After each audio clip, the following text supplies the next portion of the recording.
Hi there, it's Paul Carman back with you, and another little tutorial here. This one is about beginning to understand how to use effects. Now, I have to say that the effects unit inside all these Korg Pa products is, in my opinion, the finest on any home arranger keyboards. And there is obviously so much you can do with effects, and you can totally transform sounds. But like with a lot of features on these products, we need to start gently and then work our way to the more in-depth features. So what I'm going to show you today is just pick one sound and we're going to apply a couple of effects to it, just to show you the sort of difference it makes. And the type of sound that I'm trying to create, I've called it ambient acoustic guitar, and it sounds like this.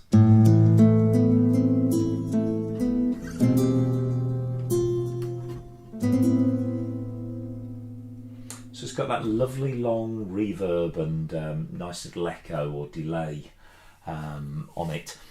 What I want to do is, just for the purpose of this little video, just show you the sound as a totally dry sound with no effects. So I've just quickly switched the effects off, and I'll explain what this screen is about in just a second. But this is the sound with no effects on it. So when you release the note, it is totally and utterly dead. One of the best ways to hear the effects is to just stab at notes, because you hear a lot of the effect as soon as you release. Let me just switch the effects back on, and then we'll explain how we created it. So now there you can hear the combination of two effects, reverb and delay. So how do we go about doing it? Well, first thing we need to do is set up our master effects for this particular setting. So we go to menu and then we press master effects, and we have two tabs at the bottom, FXA, FXB. FXA is the effects assigned to the accompaniment section, the style section. FXB, where we've got choice of two different effects, that's what affects the main keyboard sounds, the three upper and the lower voice as well. Now I am going to switch them both off for a second. I'm going to show you how I go about setting up FX1. Now, 9 cases out of 10 I will use a reverb, because reverb is a staple part of most voices that we're going to use. So I tend to keep my reverb in FX1, which is the first of our two effects. So I'm going to switch it on, and how we select the reverb is we press where it said the particular name of the reverb, and then we have our pull down menu, and then you can go through the whole bank of effects. We've got modulation effects, we've got amp effects, but right at the beginning of the menu we find the reverbs. And one of my particular favourites is this newer one that we've got, which came about on one of the upgrades, called Overb. So I'm going to select that, and that gives us that nice reverb effect. What I am going to do, just for the purpose of this video, is make sure that at this point FX2 is switched off, so I can hear the full effect on its own of the first effect, the Overb. So when we choose it, we're confronted with a screen with lots and lots of settings on it. I'm only going to look at a couple of these basic settings. We can look more in depth in further videos.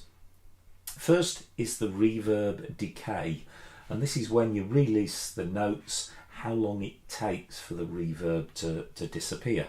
So if we turn that down to 0, you will hear that when we release the note, when we first press the note, there's a little bit of reverb there, but when we released it, it's dead very, very quickly. So as we start to increase that number, then you will hear, now we've got that nice decay. I'm going to set it to around 60. So I've got a lovely long reverb now. The other one I want to look at, which is quite important, is the one down at the bottom which says wet stroke dry. Now this is the mix between the reverb affected part of the sound and the actual dry sound that we heard at the beginning. So if I turn the data wheel, having highlighted the wet dry values here, if I was to take that right back to where it says dry, we're back to our absolute dry sound, as though the reverb wasn't on at all. As we start to bring that up, we see now the two figures that show us the amount of wet sound, which is the affected part of the sound, with the dry sound. And obviously the more we increase the wet, the more we start to hear that reverb. So if we take it in this case at 50-50, we've got a nice long reverb there.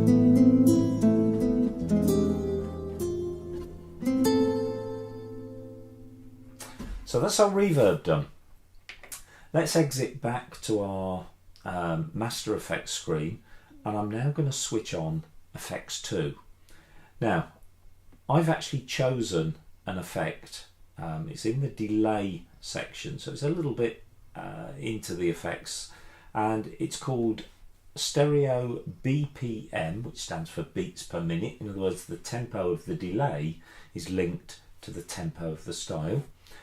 Auto pan delay, so it automatically pans between left and right, so you get that sort of lovely stereo effect. And again, we're presented with lots of values, but the only one I've looked at the minute, I've set the wet and dry to 50-50.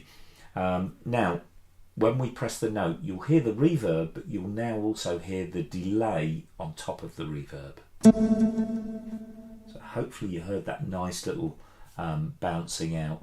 If you want to make it a little bit more pronounced, then increase the wet content. You can hear it a little bit more now.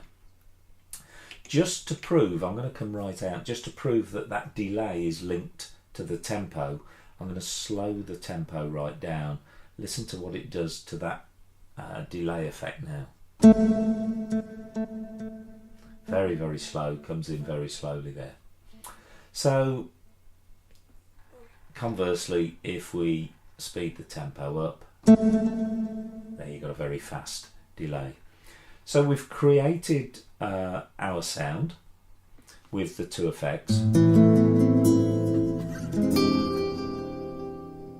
Lovely, but that's not quite the full story, because if we go back into menu and we go to mixer and tuning, we now have facility. If you choose the tab at the bottom that says FX Send, we can now control the amount of each effect that goes on to each of the voices, namely upper 1, upper 2, upper 3 and the lower.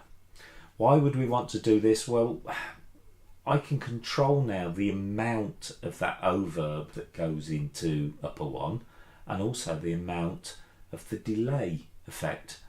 I may have a second voice with it, let's say strings or vocal. I might want the reverb, so I can put an amount of reverb on there, which will bring that overb onto the second voice. But I probably don't want that delay on the strings or the vocal, so we're able to set that to 0. So in other words, although the delay is set on the master effects, we've told it a 0 amount on a particular voice. But in this example, we're only looking at the one voice, so I've set those where I want them.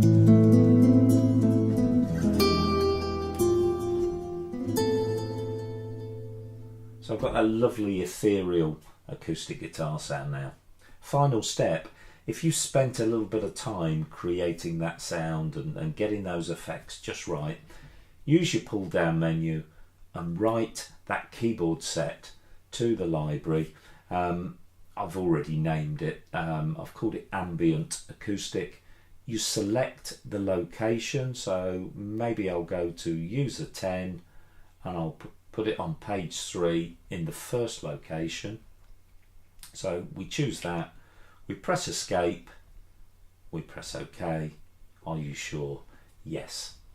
And now if we look at our keyboard libraries, keyboard sets here. If we go on to user 10, on page 3, there's our ambient acoustic sound. So that's a brief little introduction into how to set master effects and how to then assign that master effect in various amounts to each of the sounds.